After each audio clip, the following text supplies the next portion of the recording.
What's good, everybody? We are back again for another episode of the No Hedging Podcast. The crossover edition. You already know. I go by the name of Rip16. Y'all know what the G stands for by now. I am tired of Jet. And he is still hungover from his birthday. Yeah, crazy weekend. Great vibes. Gonna keep those glasses on for about a week. Yeah. But we here though. We here. But we here and we locked in. And we have been tapped into some great basketball action. Round 2 of the playoffs. Round 2 is underway, fully underway now. We've gotten rid of some guys. We sent some people to Galveston. Sent a couple people to Cancun. Where they belong. Sent some one-way tickets, man. Don't even worry about coming back. Right. So yeah, and we tapped into this second round of the playoffs, man. But first, before we tap into that even further, make sure y'all like, share, comment, subscribe. Do that. The more you guys like, share, comment, subscribe, the more lit we can be. You got to do it. So we can be more lit for y'all, and we can give y'all even better and greater content because we have some cool stuff we want to do, but we want to make sure there's a nice community here for us to do it, if that makes sense. Okay. Yeah. So with that being said, let's go ahead and get into the crossover. All right, man. So let's tap back into it. I like to think probably the best game or the best looking series right now, which is the Indiana Pacers versus the New York Knicks. Yeah. That's gonna be a series. That's a nice series. Them boys was intense for game one. They had New York hollering. You seen Sidewalk Talk NYC? Oh man, going crazy. Shout out to Sidewalk Talk NYC, man. Side Talk NYC. Yeah. I think that's what Get these crazy. hands in beat. But yeah, man, this series is intense. They was in there rocking in Madison Square Garden, but Indiana did not back down. They played them intensely the entire game. I think just towards the end, the Knicks started getting the best of them. But what did you see from game one and what you expecting from game two? I don't think the Pacers have an answer for Jalen Brunson. Few do. Yeah, I don't think he has. I don't think they have an answer. He dropped 40 again. Yeah, I don't think they have an answer for that. On top of that, Josh Hart, man, unsung hero. I told you. Yeah, big contributor in that game. He was knocking down shots, crashing boards, getting rebounds, putting the ball back and one. Knocking down free throws. He was a big contributor into that game. And I think without his contribution, they're not winning that game. No, absolutely not. Absolutely not. His points and rebounds went crazy. Outside of that, I do think Hartenstein did good too. Yeah, Hartenstein, he's always balling inside the paint with his little hook shots, little floaters. Yeah. Outside of that, I think Halliburton, he needs to score more. I think he needs to score more. You know, I understand he likes to facilitate the ball and all that, but I think he needs to attack the paint. He needs to put more pressure on the Knicks defense and score. Yeah, I mean, I definitely think the Knicks defensive interior is something you can score upon. You know, and especially if they get into foul trouble. They do have Mitchell coming off the bench too, who can play some defense. But was he? Did he get hurt in that game? I think so. I thought I saw him come in. But overall, I mean, they are a pretty good defensive team. They just active. Yeah, he's out 6 to 8 weeks. Ankle. Damn. Yeah. So that opens the door. That opens the door, especially you get Hartenstein in some foul trouble. That's going to open up the door for Indiana. So they do got to attack the paint and draw some more fouls. Free throws were pretty similar in that game. 3-point percentage was slightly edged to the Knicks. But overall, it was just an intense game. it brought that Reggie Miller, Spike Lee intensity back into the Garden. The Garden was electric. Yeah, the Garden was electric. And Reggie Miller is going to be commentating the Wednesday game. He should. And Spike Lee is looking for him. So that should be pretty interesting. I know the crowd going to be hyped for that. Booing Reggie Miller. But, I love that game. I love how intense they played. It really went down to the end of the fourth quarter. Last couple possessions. You know, they gave it to Jalen Brunson, but I think a key, like you said, was Josh Hart. The main thing, though, for the Pacers is they have a shot at pushing this joint all the way to 7. Yeah, for sure. Just off of the intensity, and I know once it shifts back to Indiana, I'm pretty sure Indiana's stadium is going to be the same way. So I was impressed by how well they kept it at. They played defense just slightly better than I thought they would. They just did a trash-ass job of boxing out. I think you have to box out Josh Hart or the exact same thing is going to happen for game 2. So, like, one thing about the Knicks that I like, you know, recently, they've been closing out games, right? They've been finishing games, and they know what to do at this point, right? It got a little hectic a little bit. Jalen Brunson had a turnover, you know, in the end of the game. But they was able to sustain it and still come out with the win. But when it's time to get a bucket in the fourth quarter, under 2 minutes, they putting the ball in Jalen Brunson's hand, and Brunson is making shots. He's creating shots inside the paint over people who's closing out on his shots, still making shit happen. But one thing that's a little concerning is they played a lot of minutes, bro. They played a lot of minutes. I think Josh Hart played the whole entire game. Well, Josh Hart plays the most minutes in the league. This fucking Iron Man. But is that sustainable? I mean, he been doing it this far. You know what I mean? I get it, but this is the playoffs. You know, the intensity is at a different level now. It is, but he didn't. Did he look like he was slowing down in the fourth quarter? That was game 1.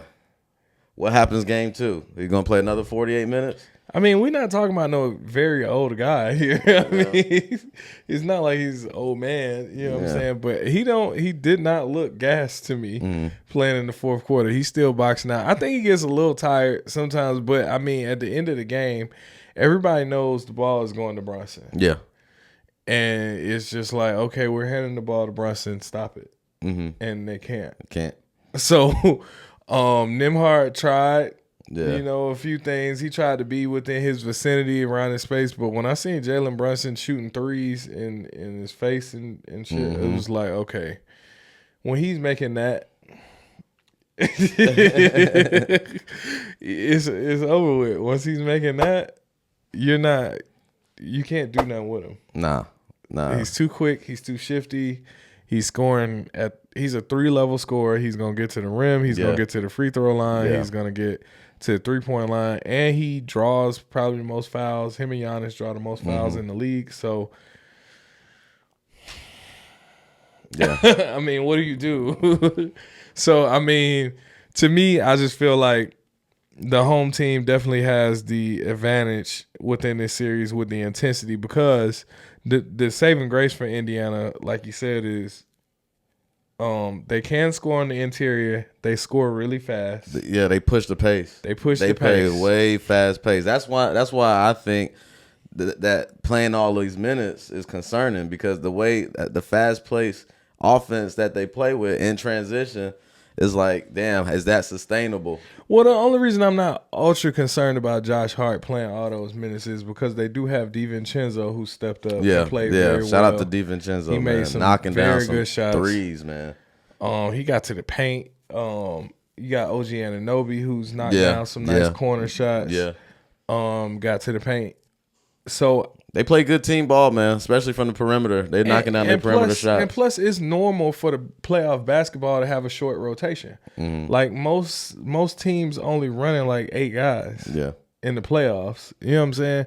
So it's normal to have a short rotation. I'm okay with Josh Hart having those minutes. I think it's kind of necessary at this point. He's a vital part. When they put in that Villanova 3, they love running that. And they play very well together. So, I mean, to me, I don't have that much of a concern. It's the playoffs. It happens. he's gonna be gassed at the end of the night, but he's gonna have a night of rest and get his ass back up there and do it again. What you think game 2? For game 2, I'm going back with the Knicks. I'm going with the home team. Okay. I'm gonna stick with the home team in this one because I like what I saw. They got punched in the mouth, but they punched back. Indiana usually throws people off sometimes with the very fast scoring, but I don't feel like the Knicks were really thrown off. They just keep fighting. Mm-hmm. They got some Miami Heat DNA in them. I'm going to go with the Pacers on this one. In game 2? Yeah, I'm going to go with the Pacers on this one. I'm going to be the contrarian on this one. Makes you say Mitchell that. Robinson not in the game. I think, He don't play a lot of minutes, though. He doesn't, but he's a factor, right? He's one of those guys who's in the way, right? He's in the way in the paint, right? He spells Harkenstein sometimes. So I think Halliburton has more of an aggressive mentality to score this game. And like I said, the Pacers, they were in the game all the way until the end. So like I said, they were a few turnovers away. So I think, this one, they kind of settle in a little bit. I think, they get the dub this one. It'll be a close one as well. So that's what I'm looking at. Here's my problem with the Pacers' pace. No pun intended. Sometimes when you play that fast, you also you get a little lazy on defense because you sneaking the leak out on offense, for one. And there was a bad call too on the screen, but that's a different story. Okay, yeah. Because DiVincenzo flopped. Yeah, that was a flop. Yeah, that was a flop. Yeah. He flopped like a motherfucker. Yeah, that was a crucial possession too. It was. It was. Not gonna lie. But here's the problem with that pace. When you're playing that fast, you have guys who aren't trying to crash the boards and they leaking out on defense to get back on offense so they can get fast breaks. I don't know how many cherry pick plays Obi Toppin can get. Yeah, he was getting. But my whole thing is sometimes you're giving up unnecessary points by trying to quickly get back on offense and score so fast. Mm-hmm. The other part of that too is I think when you're playing that fast, you're bound to have some turnovers. Oh yeah, for sure. Because you just running really fast. And the faster you go, the more likely a turnover happens. And the Knicks don't mind running though. Here's the thing. They're gonna play with you. They're gonna run with you. Yeah. They don't give a damn. Yeah. So however you want to play, they're gonna play it. Sometimes they can sprint past people and yum. But the Knicks they like, all right, that's what we doing tonight. Cool. So I'm not that concerned about the pace against the Knicks in particular. Certain teams, that pace fucks them up bad. Yeah. Older team for sure, yeah. An older team for sure, because they don't want to run all night. Yeah. They want to slow it down to a half-court offense. But the Knicks, they like, all right, we can do it too. Yeah. Whatever you want to do. Yeah, I just feel like the game was close enough where the Pacers did have a chance to win, minus a few hiccups here and there, a bad call here, and you know what I mean? Like, right. So I think the Pacers, they had a shot. The Garden's going to be lit. I'm going to tell you that because they want that game too for sure. For sure. But, yeah, I like the Pacers in this one in a close one. But I wouldn't be surprised if the Knicks take it. Okay. I'm not mad at that at all. Mm-hmm. I'm not mad at that. You want to go Nuggets and Minnesota? Yeah, let's go there. So the Nuggets in Minnesota do not play on Wednesday night. They are playing on, looks like it's going to be Thursday? Friday or Saturday. Friday? I think it's Friday they're playing. Yeah. The Nuggets don't play again till Friday. And Lord knows they need it. They need it. They need to be watching film. They need to be watching film. They need to be drinking some milk. They need to be in the gym, knocking down shots, because that's not what they were doing. They need to be praying. The Timberwolves held them boys to under what? It was 90-some points? 95? They had them boys locked the fuck up, man. Or was it 85 or some crazy shit like that? It was low. It was not enough. Yeah. It was nowhere near enough. Yeah, it's never going to be enough.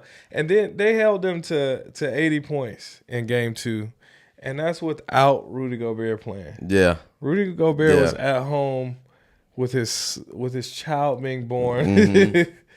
And he won Defensive Player of the Year for the 4th time. Mm-hmm. And that guy was not on the floor, and you still couldn't score 100 points.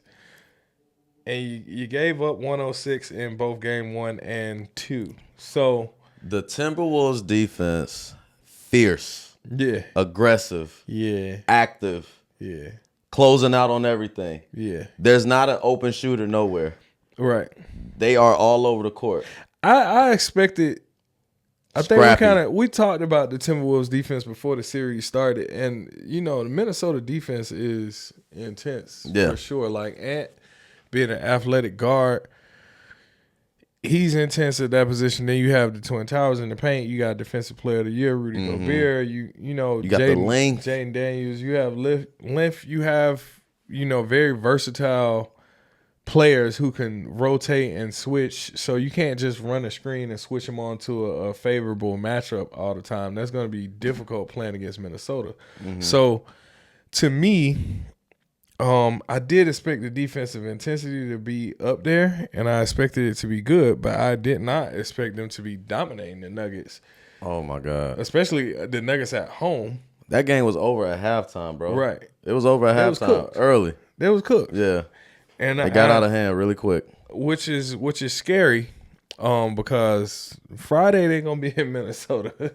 I'm picking up the call. I'm about to put an APB out. I love my guy, but has anybody seen Jamal Murray? I'm putting an APB out for Jamal Murray. All points bulletin. Has anybody seen him? Because he didn't show up. It's hard to score on Ant, bro. He just didn't show up. But it's hard to score on Ant. Like, that guy's athletic.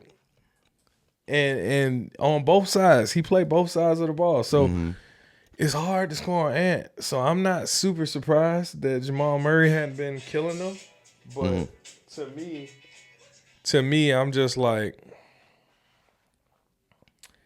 I don't know what you do about that, honestly, because them 2 home games, they should have took one of those, but they didn't. Yeah, and then Joker, he didn't play well. He didn't shoot well from the field. It just wasn't a good look for Denver. They look outmatched. They look old compared to the Timberwolves. You know what I mean? Like, they just look. They were getting very frustrated, right? Yeah. They was breaking down, getting mad at the officials. Jamal Murray throwing a heat pad on the court.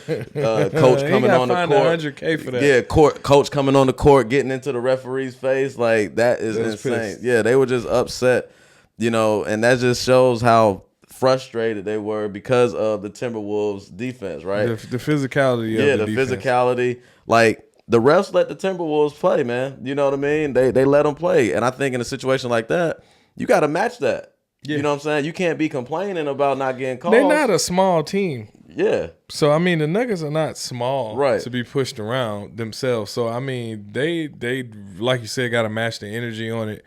But they're going to have to find a way to get the stars going. Like Jamal Murray, they're going to have to get him some different looks to get him going, because he can't have 8 points. The scary thing about that is Ant wasn't even really scoring at the beginning of those games. No. He take off late in the game. Yeah, really. it was Cat, bro. Cat showed up, knocking down threes from the corner threes, hand in the face. Like, that length down there, I think that's affecting Joker as well on his shots on the interior, even though Rudy wasn't playing that other night. But Cat got length too, so like having that size down there. He's bigger than him though. Yeah. In terms of mass, like he's a bigger guy than him. Even though height wise they're in the same ballpark. But to me, the scary part about Denver is if you can't beat them without Rudy Gobert and you have that abysmal of a shooting night, and you're at home, you're in trouble.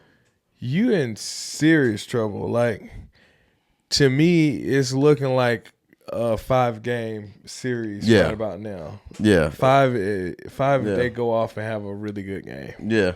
Yeah. And I've been saying this, and I've been saying it all season, all playoffs. The Nuggets haven't played their best basketball, but it looks like That's what we get. We're not going to see it. It looks like that's just what it is. Not against that defense. You think they got a champion hangover? I didn't think so prior to them playing these last 2 games. Yeah. I thought they was locked in. Yeah. Jamal Murray, he came through in the clutch. Yeah. You know, they hand him the ball and let him close out the game. They used Jokic for about 3.5. Yeah, Jokic quarters. 16 points. That's not good enough.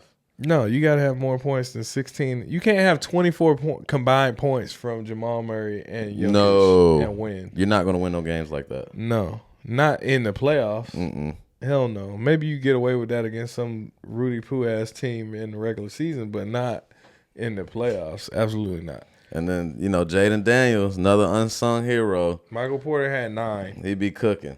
Jaden Daniels playing defense on a defensive end, in transition, knocking down shots. And Jaden Daniels only had 5 points. Right. He ain't doing much, but he's active on the defensive end. You know what I'm saying? He's active. He's hella active. Yeah. But, I mean, to me, you just can't have that. Nas Reed had a good game. He was knocking down some trays. He went 50% from 3, 4 out of 8. Nas Reed comes out the bench. Alexander was balling. Nikhil Alexander Walker. Was balling. He came in off the bench, gave you some quality points, quality minutes. Complete team basketball. They play complete team basketball, bro. Yeah, I think that's the quintessential piece for these remaining teams in the playoffs is they are team basketball teams. So it's not just one guy gonna beat you on the ISO. Yeah, they're not gonna ISO you. The best team is gonna win. Right. Yeah. So with that being said, I'm taking the Timberwolves. I'm sorry. The Timberwolves, man, like you said, I think it's going to be a nice little gentleman's sweep. I would assume the Nuggets get some they got to take one of these. Take some pride in themselves. And I think the Nuggets end up winning game 4, but 3, I think they're actually about to lose again. Yeah, I think so.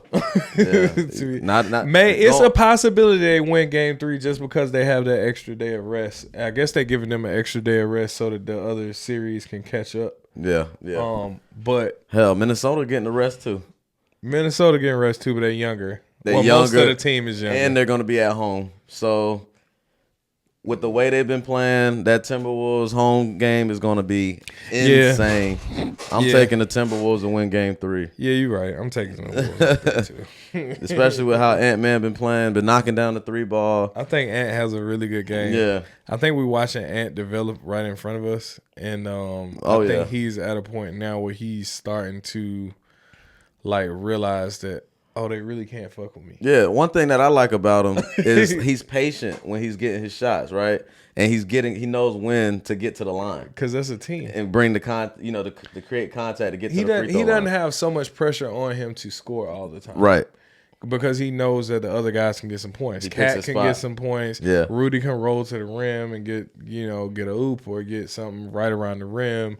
You got guys like Jaden who can create a shot, Nikhil who can create a shot. Nas Reed coming off the bench, he'll give you some quality defense and threes. I think he won 6th Man of the Year. Nas Reed did. So you got 6th Man of the Year and you got Defensive Player of the Year.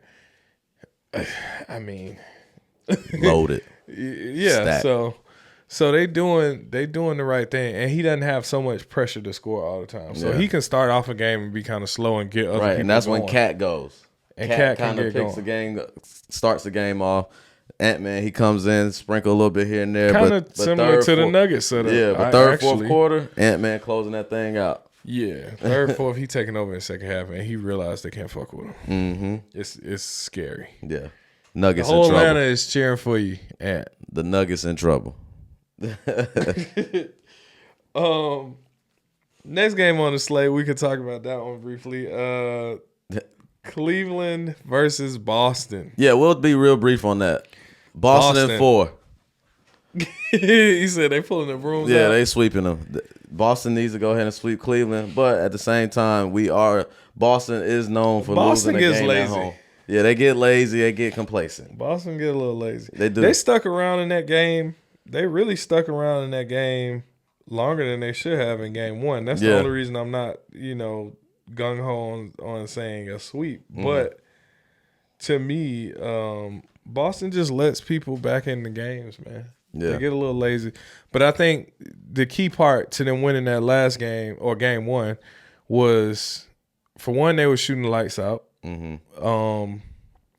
Without Jared Allen in the paint, they lose some rim protection for sure. Oh, they lose a lot of it because Jaylen Brown was attacking. Jaylen Brown was running, and he was attacking. down their throat. Yeah, turning the corner, attacking the rim, finishing. Derek White, same way. And when you get Derek White hitting threes in people's face, you got Drew Holiday hitting threes, Jason Tatum, Jaylen Brown attacking the rim. You're not beating them. Yeah, and Tatum took the night off. Kinda. Yeah. Kinda. He was quiet. He had a double-double. He was quiet, though. Yeah, he didn't have to do much. Yeah. And they still scored 120 points. Right. And held the other team to less than 100. Yeah. So, and that's with Donovan Mitchell scoring 33. And Donovan Mitchell went off. But I will say they will need Darius Garland to show up a little bit more if they want to have a chance at winning the game. I mean, I agree. I mean, but Garland had 14. That's not enough. He had 6 of 15 from the floor. He could do a little better. He was 2 for 8 from 3. They definitely need him to shoot better percentage, so he got to get better looks. But it's hard against them. It's hard. It's hard against them. It's hard, man. Because they're a bigger team, too. You know what I'm saying? They got length. They got athleticism. They got, guys who come off the bench and will play hard. And then you got guys like Derek White. I told you about Derek White, man. Yeah, you did. He's a fucking like I said, ever since he cut his hair, bro, he's been going crazy. That hair was holding him back. His hair was holding him back. Hair was holding him back, man. Shots falling now. He's scoring the most points he ever scored in the playoff game. All these different things. Hey, the best playoff run of his career after he cut his hair. After he cut the hair. He about to get paid. Yeah, you're right. He about to get paid. He earned it. He's playing like a legit too. I can see that. And I can respect that. He's playing like a legit two, and he's on this Celtics team. He's maybe the 4 or 5. Derek White seems 4th or 5th best player on that team. He's probably 4, but Derek White, he seems like the type of guy to be such a team player that he take a slight pay cut. He don't care about that. Yeah, he's a team. Yeah, he's a team guy for sure. He seems like that type of guy. Yeah. So I mean, but yeah, you're right. I think he's earned the money. Whatever they want to pay him, whatever he say he want, I think he's kind of earned it. The Celtics got that bag though. They do got a big bag. They've been giving out bags over there. They're gonna have to get into it, but he earned it. So I mean, to me, like I told you, he's a prototype for any team on the league. You can put him anywhere, and he's gonna play good, just because he knows how to do what's necessary at the moment. If that means I need to be attacking the paint and getting to the free throw line, if that means I need to facilitate, push the pace, shoot threes, whatever you need, play defense, Derek White's gonna do it. Yeah, and it was reflected in game 1. I'm with you. I don't think Cleveland has a chance. I'm picking Boston every time. Yeah, especially Boston without Jared Allen. Yeah. If Jared Allen is in, I think Cleveland has enough to win a game, especially since Boston gets lazy sometimes. But they shooting the way they shot. Yeah, and no Jared Allen, it don't matter. Jared Allen, no Allen, don't matter. Tim Allen, Jared Allen, Celtics at 4. Yeah, 2-time Tim Welcome Allen. to the Boston Celtics Invitational, Cleveland. This is a warm up. This is just a warm up round for the Knicks or the Pacers. All right, man. Leading into that last game. We have the Dallas Mavericks versus the Oklahoma City Thunder. Where's Luka? You need a Luka signing? Where's Luka? Yeah, what did Luka have? 19? He shot terrible, though. 19 on 19 shots? Yeah, he shot terrible. It was terrible. I think he plays better than that, though. Yeah, I think game 2 he's going to play better. I think he plays better than that. I don't expect Luka to continue playing 19 points on 19 shots. No way.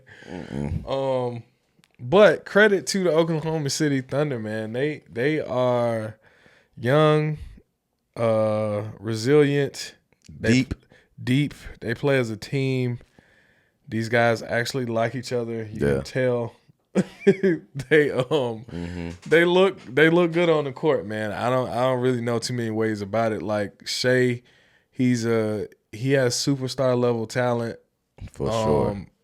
and it's undeniable at this point. But at the same time, MVP. maybe we're gonna see. I hope so. But yeah, I think just the way they play as a team, they're not like ultra reliant on one guy, and I think that's the toughest part. Like Shea doesn't have to have 30 for them to win. No, you know, you still got Chet, you still got Jalen who took over in the fourth quarter. You still have, you know, the other J. Will. You got a couple guys coming off the bench like what's his name, Andrew Wiggins. Yeah, he made a couple. Yeah, Wiggins. He made a couple threes. Yeah, he came off the. Yeah, Isaiah Joe was he dropped their ass off from deep during that game. So it's just as a team. I just really like the way they play as a team, and I think they don't. They're their biggest opposition, right, in a lot of games. To me personally, I just don't feel like the Dallas bench is going to be enough to stop what OKC can produce as a team, because they don't really have a drop-off if somebody comes out of the game. Isaiah Joe comes in the game, you can't tell. Right. You know what I'm saying? It's not a real drop-off. You got Giddey, who's also a playmaker who can set some guys up for some lobs, facilitate, you know, one of those triple-double type of guys. And, of course, Shea, he can attack. He can shoot threes, three-level score. He can do whatever you need him to do. Chet blocking shots, giving you some rim protection. They can play fast. They can play in the half court. They don't really have a glaring weakness, in my personal opinion. Maybe you can correct me if I'm wrong, but I think that's the best part about OKC and why I think they're going to win that series and damn sure going to win this next home game, in my personal opinion. I don't see... Unless Luka comes out here with some Luka magic and gives you one of those 40-ball, 50-ball games. He's going to have to. He's going to have to. He's going to have to. That's the only way. Yeah, I agree. I think the Thunder, they win in 6 games. You think the Mavs getting 2? I think the Mavs will get 2. Yeah, because Luka's a force, man. When you got Luka and Kyrie, if they both on the same going off, it's nothing anybody can do. You know what I'm saying? So... But I do agree with you in the point of, like, the team ball that the Thunder play with, it's not just one guy that you have to really pay attention to. And Shea, he going to get his shots, bro. You know what I'm saying? So whenever he's ready, you know who the ball going to. When it's time to get a bucket, when it's time to get to the line, SGA got the ball in his hand. Though. That's the scary part. Not all the time, but most of the time, like, that offense is running through him. Yeah. You know what I'm saying? Yeah, for sure. You know, he's basically set the screen, set the pick and roll, however you want to do it. He's gonna try to get to that mid-range shot and knock that bit down. Nah, he gonna get his looks. Yeah, but I just think the Mavericks, Kyrie and Luka, they're too talented to get swept and get their ass beat really bad. I don't think they in the series. I just don't see them. I don't know about them still in the home game away from OKC though. Yeah, I just don't know about that. Now, I think they're gonna get swept? Not really, because they do have guys like PJ Washington and Derrick Jones who gonna come in and give you a tip dunk. He had a nasty one. But you have guys like that who will come in and they'll play intense, you know, get some buckets. But Chet be blocking that motherfucker sometime when they come in there too. So. Again, that rim protection is something. I think in that particular game, Chet had 3 blocks. They just did, like Dallas. They just didn't shoot well. They didn't shoot well that night. The Thunder, they shot very, very well that night. Even the reserves, the bench guys came in with 3 minutes left, knocking down threes. So they were knocking down shots all night long. You know, once the floodgate is open, it's kind of hard to turn off that valve, especially when you're getting cooked. They had 9 players play over 14 minutes in that game. OKC had 9 players playing over 14 minutes in that game, which means that they have a pretty deep rotation for a playoff team, which means that even at that pace, they're still not going to get burnt out just because they have a deep enough rotation to get some guys some rest, and there's no fall off, like you said, with even the bench players coming in shooting threes. So to me, that's not good for OKC. I mean, that's not good for Dallas, just because if they're getting rested and they scoring like that, that's a problem. So you got to stop something. I think they have to make a commitment to stop something, and Luka and Kyrie have to, go off scoring wise. Yeah, they just got and play better defense. They got to close out better. They got to prevent the shot makers from making the shots. Stop somebody. Stop giving them clean looks. You know what I'm saying? Because a lot of those looks were good looks. Yeah. It wasn't like they were all contested and they were knocking them down just cut. Nah, these was some open looks. It was a couple closing of them. out. I mean, Isaiah Joe was out there shooting Steph Curry threes. but yeah, I mean, definitely the defensive intensity has to step up, man. But, only thing you can do is pray for him. Yeah. But yeah, man, with that being said, that's the games that we got so far on the East and the West. You know what I'm saying? In this exciting round 2, I'm liking the matchups a lot. Yeah. This is around the time where I'm really, really hyped up to be watching basketball because I know I'm about to see some good games. You know what I'm saying? Anybody could lose. Yeah. But I think, the creme de la creme are just continuing to rise. Boston, OKC, Minnesota, Knicks and Indiana is probably the toughest one to call. That's a toss-up, yeah. That's the toughest one to call, for real. I'm Hell, that might be the only series that goes 7 games. That might be the only one to go 7. Yeah, might be the only one to go 7 games. So we're going to see. But make sure y'all stay tuned, man. Like, share, comment, subscribe, man. Yes, sir. That's 16, the most important thing. Subscribe, man, for real. Yeah. Tell a friend, man. Pull up. Y'all keep talking shit in the chat. We love it. I haven't seen any Clippers fans. Yeah, what happened to those? I'm calling an APB. Put an APB out on fans. the Clippers fans that was talking shit. Think we crazy. It was like, they just went up to the top of the power rankings. We told you. But they don't want to listen to old GOAT. Just a bunch of casuals talking here. They say we was a bunch of casuals. They ain't want to listen to old GOAT talk.